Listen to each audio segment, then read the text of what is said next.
collabs used to mean something. You worked with somebody because you liked each other, because you guys had chemistry on a track, because you actually liked the music that they made, because the song made sense for you guys to work together. It needed that other artist, or because they were just somebody around you when you were making that song that actually made sense. It made it feel natural. Then at some point, that started to change. And I think a big reason why that shift started to happen is because we started to realize that a collab wasn't just a song anymore. Now it could boost your monthly listeners. It could change the perception of your Spotify profile when it comes to monthly listeners, when it comes to followers. It makes your numbers look bigger than they actually are. It basically gives people the chance to see you in a better light, maybe associated with a bigger artist. You just look more successful than you actually are. It's the Instagram effect, right? It's the Instagram filter for Spotify. It's almost like a cheat code, before you have actually risen to that level of success by yourself, doing a song with this person may give the perception that you actually have already made it. And once that clicked for people, the bigger artists and the smaller artists alike, it really stopped being about the music and became more about transactions. When these bigger artists, realized that they could sell, they took advantage of that. And honestly, the quality of music itself started to take a downturn because now it wasn't about synergy. It wasn't about like who you actually could make a good song with. It was about who paid the most money. But before I get into all of that, though, I think it makes sense to talk first about what collabs even used to mean for me in the first place. Before all this really took over, the collaboration side for me usually had a lot to do with like local collaboration. People that I knew in person that would come over to my studio and we would make songs together. It was a very natural thing to happen, a lot more personal of an experience. If I worked with somebody online, it was usually because I actually liked what their music sounded like. I actually listened to them. I was actually a fan of theirs enough to go out of my way to try and make something happen because I thought that we could make something genuinely good. And that was the whole point. It was about making a good song. It wasn't about like getting some numbers up. It wasn't about, whether or not they were bigger artists than me or smaller artists than me. It was just like, hey, I want to make a good song. This person can help me make a better song. It wasn't like trying to hack anything, right? It wasn't about that cheat code. It wasn't about trying to juice the numbers up. It wasn't about trying to make my profile look bigger. It was just like, this person is dope, and I think we can make something cool together, so let's do it. And I think that's when collabs feel special. It feels like two people actually bringing something to the table that is unique to each other, but like now together, it makes something even greater. And, it feels like that song came first. It felt like there was an actual reason for it to exist besides just like what it would do for your image, I guess. And that doesn't mean that there was no strategy at all involved. It just means that if you worked with somebody that was bigger, that's cool and everything, but that wasn't like the point. Obviously, if it opened up to more people for you, that was cool too, but that wasn't the point, right?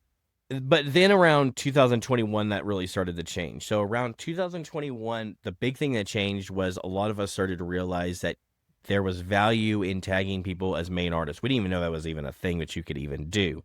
And if you're not like deep into that world, that may not sound like it was a huge deal, but like definitely at the time, it really changed everything. And it changed the way that we really approached how we made music moving forward, at least in my scene, which is mainly the rap scene. Because if you had a song doing really well, let's say it has like 1 million streams, right? And you tagged another artist that's on that song that was already just like a feature or whatever, you tag them as a main artist on that song, it could live on their profile too. So like it could bring their numbers up like dramatically. It could land in their top songs. It could boost their monthly listeners like a lot by a lot. And it could make their page look like way bigger than it ever did before. Like I'm talking like in the course of like a day. So like, for example, let's say you have like 100,000 monthly listeners and somebody has like 20,000 monthly listeners. And then you put them as a main artist on one of your biggest songs. They now might up to like 80,000 monthly listeners just from that association with the song alone being on their profile. And that matters because Spotify is like this like social media proof just with a play button associated with it. People look at your monthly listeners, they look at your followers and like your stream counts, your top songs and all that, and they make a judgment immediately. Like, is this artist successful? Are people listening to this artist? Should I be listening to this artist?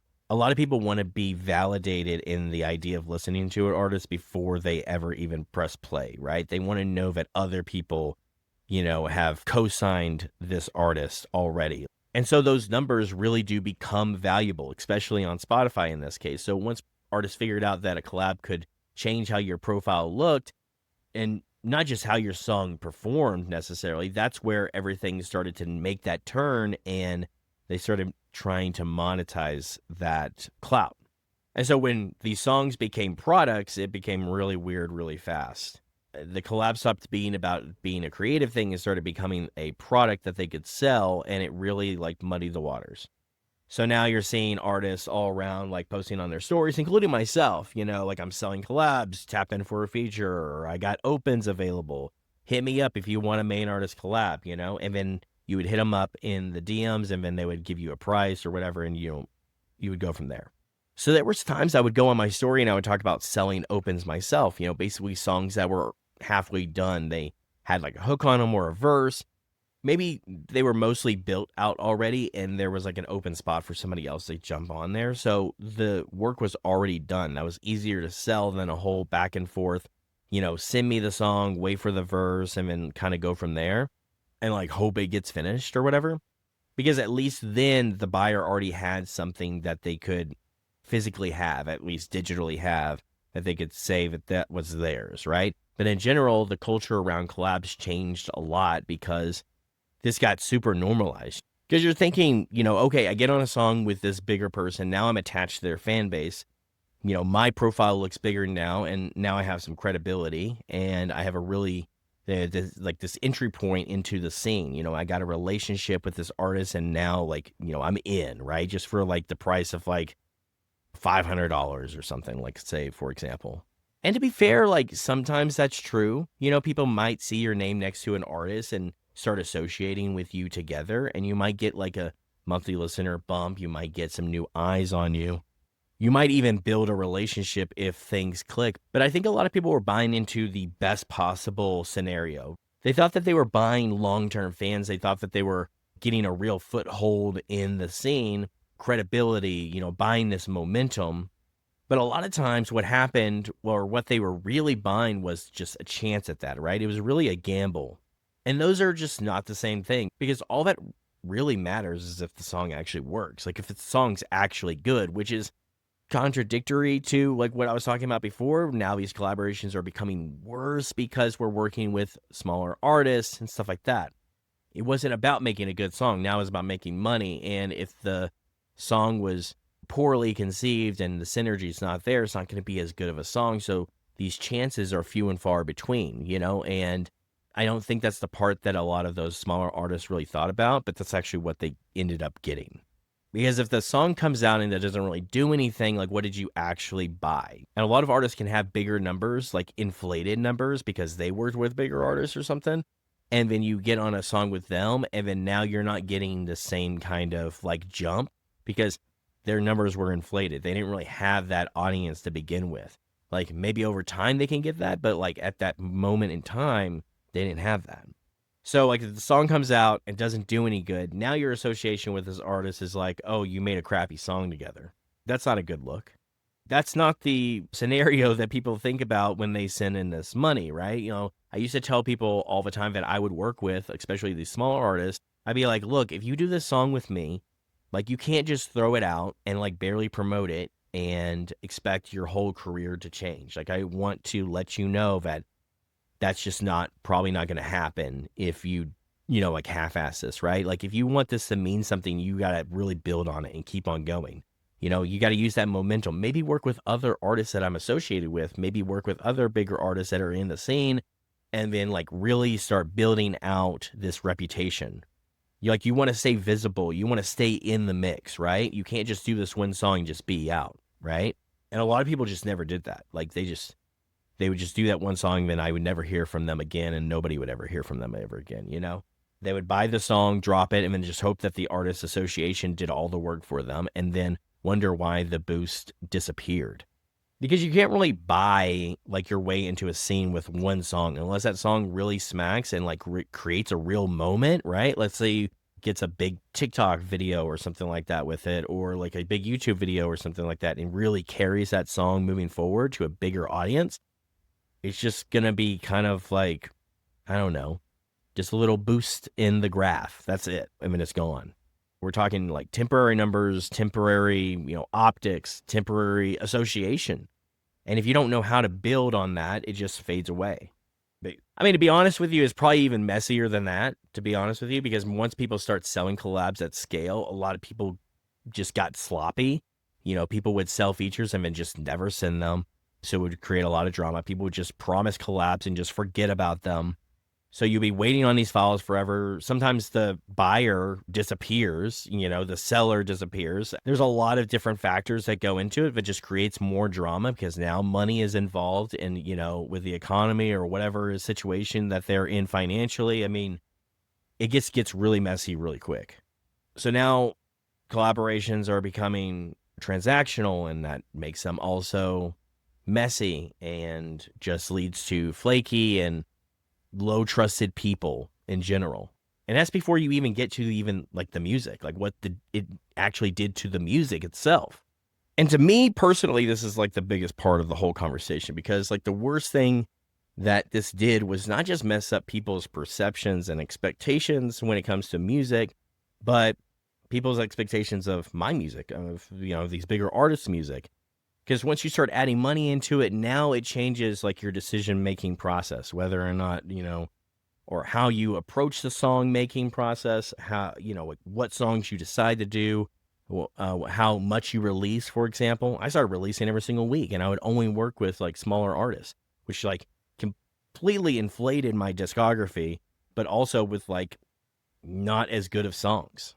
So it's not always do I want to make a song with this person? Now it becomes like, is there money in this? Like, can it help my numbers? Can I make it good enough to release, even if it's like crappy? And like good enough to release is like a dangerous mindset, obviously, because like good enough to release is not the same thing as, worth releasing. And I've definitely made that mistake in the past. Like there was definitely plenty of times where I worked with small artists, and not because I thought that there was a chemistry there, that we would have synergy on a track, but because I knew that there would be money in it for myself and my family. And especially when you add in the stresses of that and having a family and a kid and all this other stuff, like your decisions become a little bit different, right? I would be in situations where I would be needing money, and I'm like talking to my wife, and I'm like, okay, well, I can sell some collabs, maybe, maybe I can sell some features and we can get some extra money in to make ends meet. And so that like really like downgrades the quality of like what the art actually is. Because I was pretty good at engineering things and making things mixed well and stuff, but like at some point there's only so much I can do. And so it really brought down the quality of the tracks. And I know I wasn't the only one that really did this and suffered from this same mindset in the scene. So like if I'm being real, it just brings the quality down overall. And I think that brought the quality down overall across the board with a lot of artists. And over time, that like really starts affecting like your overall catalog. I've talked about this before about removing like over 200 songs from my discography. A lot of those songs were collaborations that just didn't hold up. Songs that were with smaller artists that just didn't really fit. They didn't perform well because they were kind of thrown together just for some money rather than, it really meaning anything. And those became like attached to my name like long term, and that's just not great. And that's really where the cost really shows up. Like I may have gotten a monetary gain and made ends meet with my family and stuff like that. But now the collab just like, I don't know, not even just wasted my own time and not ruined completely my brand, but made it, less valuable. But it also wasted their money, and it waters down your own body of work. It brings down your numbers. Now, you see the picture that I'm painting here, right? Like it's all working towards this negative downturn, because once you start monetizing like that, it's just usually going to result in your art kind of taking a dip. A lot of artists like fell into the same trap. It was around this greed. Sometimes it was just a need, really. Not necessarily greed, but it was still there. It was, that desire was there, and it kind of just, like I said, muddied those waters. The line between like art and that side hustle becomes blurry really fast. And once that happens, that music starts to suffer. Now, I'm not saying like every collab that's paid for is fake or that a strategic collab is bad. That's not really my point. I understand why bigger artists charge. I understand why I did. I understand why smaller artists will pay for it. They see that value. I understand why that value is there, and there is a lot of value into it. I do understand in certain scenes, especially this, like, and why this became very normalized. A collab, a good collab should feel like it's a collab. It should feel like it's natural. It should feel like there's joy and fun in the creation of that art. It's a piece of art that you're creating together rather than it's a business decision. At the end of the day, the numbers are just a bonus to that. But you're not going to get those numbers if the song sucks. And you're only going to get a good song if the synergy is there and it was created like with the song in mind. And that's where I got lost for a long time. You know, collabs used to be about making that something dope with somebody that you genuinely wanted to work with. And for a long stretch, they became about that leverage, you know, buying their way closer to whatever motion that I had. And once that happened and I gave into it, a lot of artists also were asking like whether or not the song even needed to exist, and started asking like whether or not this association really was even worth it, you know, and whatever. I don't know. I'm kind of rambling at this point, so I just want to kind of end it there. But I just wanted to give you guys like a look into what happened with collabs and how it affected me and how it affected everybody else. But let me know down in the comments what you guys think. I want to know what if you have a collab that you've done recently that you feel like was maybe lackluster, or if you have paid for a collab before, or maybe you've been in my situation and you have sold collabs and you feel like maybe it wasn't the right decision to make at the time. Just let me know down in the comments whatever questions you guys got. I try to answer all the comments and stuff. But until next time, Zilla out.